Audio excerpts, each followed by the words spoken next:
Hi, and welcome to Seeing Everything All at Once. I'm Blayze, and this is the ChefBots team. I'm a PhD student studying at the Sheffield Robotics Lab at the University of Sheffield. Oh, oops, wait, sorry, that's the wrong image. Hang on a second. There we go, that's better. Anyway, I'm studying insect eyes. Now, you may be wondering what's so good about insect eyes, and why would a robotics lab be studying them? Well, you see, a while back some smart people did a load of research and found out that insect eyes, despite being horrendously low resolution, were surprisingly good at helping the insects attached to them find their way back home. This is in part because of their ability to see in near 360 degrees at once. This is great for robots, because big, fancy, high-resolution cameras are expensive, heavy, and take a lot of processing time to deal with, which makes things like Raspberry Pis and other embedded computing systems very unhappy. So, bioroboticists spent a lot of time applying their insect eye knowledge to let them be able to use just regular old cameras and small mirrors instead. So, because apparently I'm a masochist who can't keep his work and social life separate, I decided, why not shove one onto our Pyror's robot? So, let's get into it, starting with the hardware. The general plan, then, is to put a camera on the robot facing upwards. Then we'll add a mirror so that it can see everywhere. The key thing to consider here is that now the robot is actually getting in the way of what the camera can see. The robot actually starts to block bits of the floor from its own field of view, causing this shadow to form. So to fix this, we have to make sure that the camera is actually raised up. But we have to be careful to balance the height of the ball, or the spherical mirror, against the wobble that will be introduced by it being so high. Too high and the image will be all blurry because we'll be suspending the mirror on a big wobbly stick. Too low and all we'll see is the robot and none of the floor.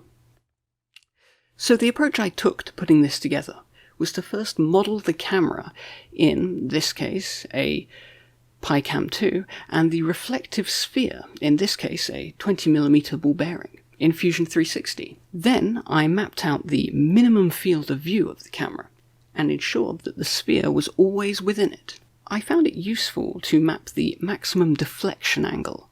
In this case, we didn't need to see anything above the horizon line, so I mapped in a horizontal line, and tracked it down to the camera lens. That way I could use Fusion 360's constraint solver to sanity check that everything I wanted to see was always within that field of view. From there, it was just a case of mapping whatever we needed to support the sphere in that position and the camera below it. After some work, we had a first prototype. At first it looked all cool and sci-fi, like this.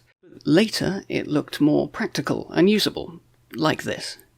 Although I still think it looks pretty sci-fi and cool because it kind of looks like that Slitheen space surfboard thing from that one episode of Doctor Who.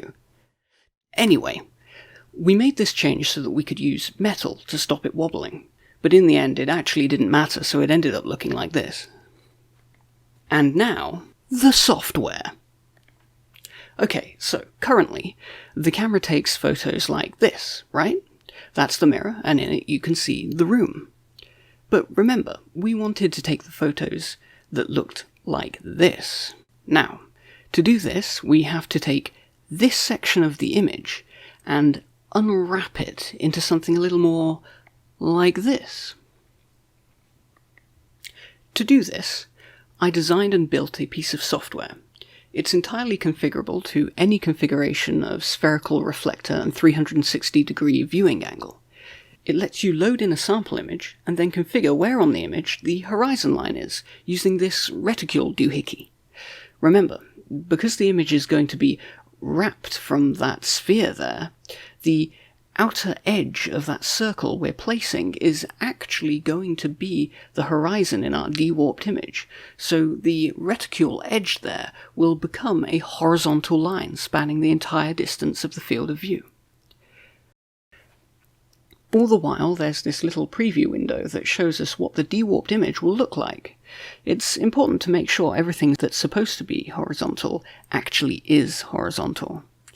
And then, finally, is the main settings window in the center. I can change information about the physical setup of the camera, like the distance between the camera and the sphere, or the size of the spherical mirror, as well as the field of view that we're targeting. Finally, just below it is a simple 2D rendering of the sampling rays that the software will generate that we can use to de-warp the incoming image. Speaking of which, here's what the software generates. In its purest form, it's a Python file that contains a simple mapping of pixels from the warped image to the unwarped one. For instance, if you wanted to find the color of a pixel here, you would take its x and y coordinates, and then use them to find a set of coordinates in the lookup table here. Then you can use that coordinate to find the actual color of the pixel in the warped image. Once the color's been found, it can be used to render this pixel's color in the final de-warped image below. In this way, you can, pixel by pixel, build up a 360-degree rendering from the warped image. Now, you might also have noticed that not only is there a lookup table in the code generated, but also an array of angles. Here. This array works much like the lookup table, only it returns the angle from the vertical that this row of the image is viewing. This means that when we want to work out a distance, say to this position here, all we need to do is look up the angle that it's projecting along. After doing this, working out the distance becomes a simple trigonometry problem. And with all that, we're able to take in a video like this and convert it to something a little more like this. Now this is great, but wait, there's a problem. Look at all those horrible little bits and flecks on the camera. They're in the way of the view. They're actually tiny scratches and bits of rust on our reflection ball bearing, being magnified up by the arrangement itself. But they're by no means the biggest offender here. Look at all that robot that's getting in the way, with all its moving bits and dangling wires. They'll probably confuse all of our algorithms. But worry no more. We'll get rid of those. Going back to the de-warping software, we can click this Masks tab that's handily hidden up at the top. This will let us load in masks, like this one. A mask is an image that tells the program to change the lookup table to avoid drawing certain pixels. There are two types, and the one we're going to deploy to deal with our little rust problem maps all of the pixels within the mask to the closest pixel outside of the mask. See? Just like that, the scratches and rust nubs are hidden. Of course, this isn't amazing for large areas, because you end up with these horrible lines like this. Ugh. So instead, for our robot, we'll deploy a Lookup Mask, which is a mask that points all of the pixels it covers to one single pixel, in this case a dark one, just here. And finally, just look at that view now, not a sign of scratches or pesky robot in the way. This is what it looked like before, but now it's cleaner than a pair of hands that have been scrubbed for exactly 20 seconds. See? Before, after, before, after, before, after. So, what exactly does all this get us then? For one, the most important thing this gets us is the ability to see in all directions at once. Instead of needing to spin and search for target objects, their relative angle and estimated distance can be ascertained simultaneously. Combined with our robot's mecanum wheels, we can just drive directly to an object with almost no sensor scanning or orientation time whatsoever. But I think we can push it a little further than simple object detection and relative positioning, don't you? One of the challenges of the Disaster Zone Pi Wars challenge was a toxic waste cleanup operation that involved navigating a veritable maze of randomly placed floor barrels and working out where each one should go. And now, equipped with our fancy new 360-degree panoramic camera system, we should be able to tackle this task with ease. Yes, my friends, it is time to enter the world of SLAM. SLAM stands for Simultaneous Localization and Mapping. But what does that mean, exactly? Well, simultaneous is just a fancy way of saying at the same time, and localization is the act of working out exactly where you are by looking at your surroundings, or by referring to a map. Whereas mapping is, as the name suggests, the act of making a map of your current surroundings to aid in your future navigation of the area. In SLAM, your task is to work out where you are and start making a map of it at the same time, so when you find yourself back where you've been, you know where you are. Simple. So, about that localization, eh? Generally speaking, localization, particularly of the visual variety, is the act of spotting landmarks and working out where they are relative to you, and as such, where you are relative to them. Now, in terms of the Pi Wars Eco-Disaster Challenge, we should take a closer look at the environment to see what we might be able to use as a landmark. Looking at the map, there are really three things that stand out: the walls, the barrels, and the goals. Now, a good landmark is something that is unique. As soon as you see it, you know exactly where you are because it hasn't moved, and there's only one of them. For the latter reason, the walls don't serve as amazing landmarks, because there are 4 of them, and bar one, they're identical. In fact, they're so identical that you probably didn't notice that I just used the same image 3 times. The barrels, on the other hand, while not being unique individually, are unique in their configuration, although they can move about, so we'll leave them for now. The goals, however, are perfect. There's only one of each of them, and they are always in the same location, making them a prime landmark for localization.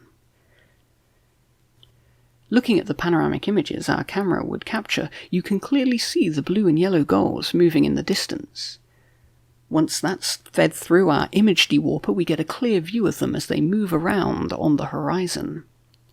Now, we can track the position of these 2 objects using an OpenCV color filter, and then use our lookup tables to find the angles and estimated distances to each goal.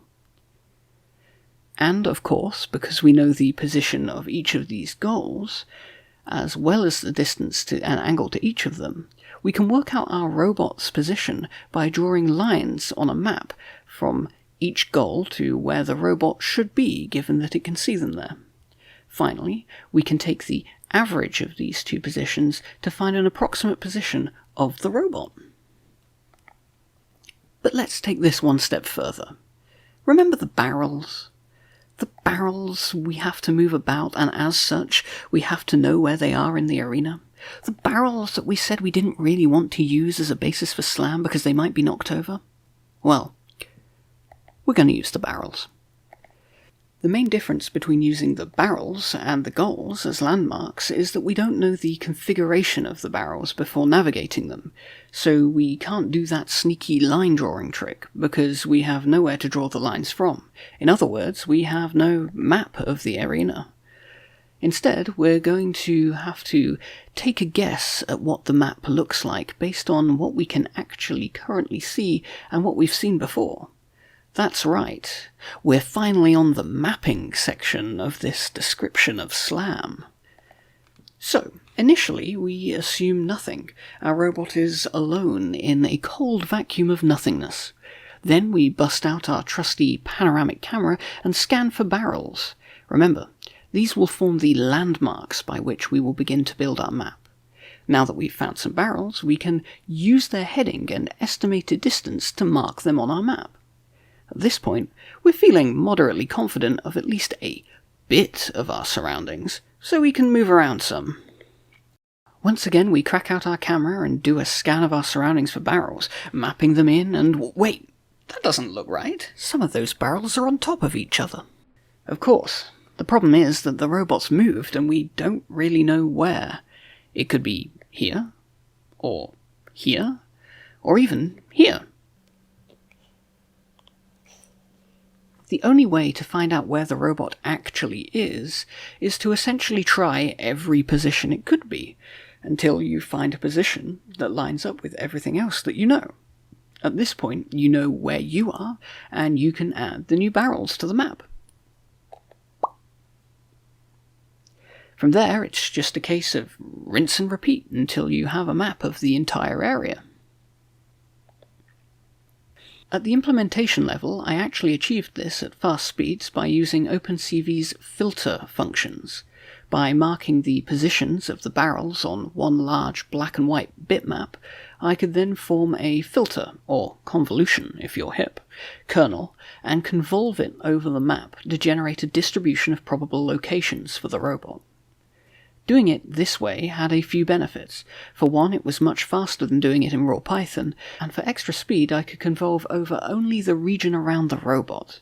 To match the rotational variances, I found I could actually pack sets of 3 differing rotations in each of the color channels of the kernel, effectively allowing me to perform 3 localizations at once. Using a bitmap also let me blur the barrels that I detected, stretching them over larger areas at distances further from the robot, where inaccuracies from the pixel-wise detection make the estimate more unreliable. In the future, I'd also like to add custom-tuned probability fields that reflect the way the robot's wheel encoders think that it's driven to again increase the positional accuracy of the system. Looking forward, I would also like to improve the actual barrel detection system, as a color filter is a rather archaic solution given today's advances in object recognition. But that's all for another time. For now, I'd like to say thanks for watching. You can find at least most of the code discussed at our Team GitHub page or on our PyWars blog at github.com/chefbots and chefbots.github.io respectively. You can also see more of this sort of thing, as and when I post it, by following me on Twitter, at Blazing, that's with an E, or on my personal blog at blayze.tech. And finally, I'd like to say thank you to Rob and the PyWars team for putting this whole thing together. I know I've certainly enjoyed building both the robot and this presentation, and I look forward to seeing more spherical cameras out there in the competition course next year.